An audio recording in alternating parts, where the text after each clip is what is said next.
Bonjour, bienvenue à ma vidéo du vendredi. Aujourd'hui, j'aimerais réfléchir avec vous sur un proverbe que l'on trouve dans l'évangile de Jean chapitre 4 verset 37, mais aussi qui est un proverbe, moi qui habite à la campagne, que tout agriculteur comprend très bien.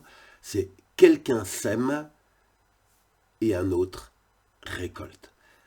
C'est Jésus qui a dit que ce proverbe est bien vrai.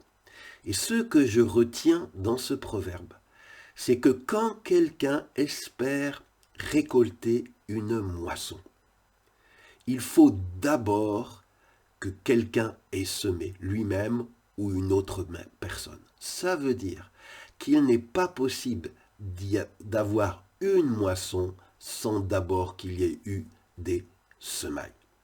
Imaginez que je vais voir mes voisins agriculteurs et que je leur dis voilà, j'attends ma moisson. Voilà, j'attends pour récolter ma moisson. Et ils vont me poser la question, mais qu'est-ce que vous avez semé?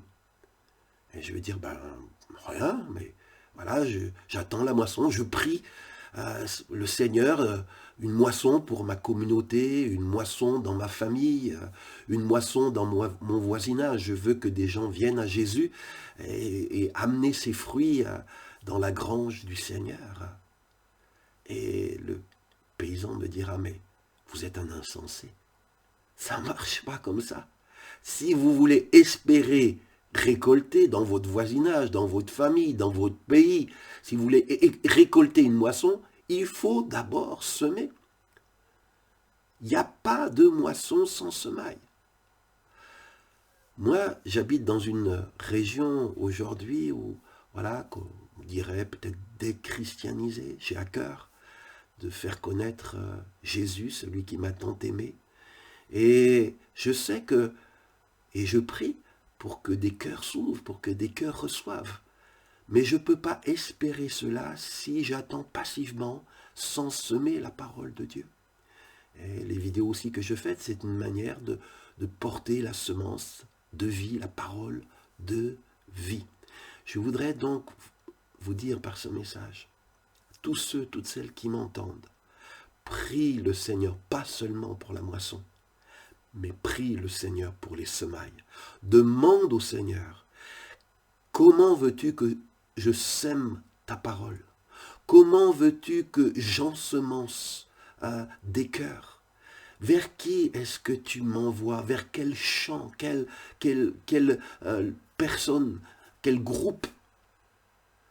Et je prie que Dieu vous donne courage et force pour semer. Et même si c'est difficile, il est écrit dans la parole de Dieu, ceux qui sèment avec larmes moissonneront avec chant d'allégresse.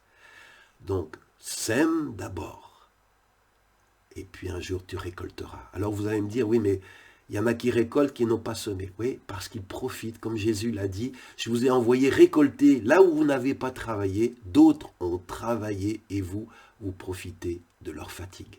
Parfois, on moissonne sans avoir semé parce que d'autres étaient passés avant nous et eux avaient semé. Et nous, on bénéficie juste du fruit de leur travail. Alors je prie dans le nom de Jésus que le Seigneur nous donne courage, force, sagesse et amour pour semer sa parole dans l'espoir d'une moisson pour la vie éternelle. Amen. Chaque vendredi, je publie sur cette page, Jean-François Gott, un nouvel enseignement, une nouvelle exhortation. Si tu veux en profiter, il faut penser à te connecter à cette page, à Jean-François Gott, et tu trouveras cet enseignement. Que Dieu te bénisse. Dieu t'aime. Dieu a de bonnes choses pour toi. Sa parole est vérité. Le chemin de Dieu n'est pas le plus facile, mais il est le plus satisfaisant. À vendredi prochain.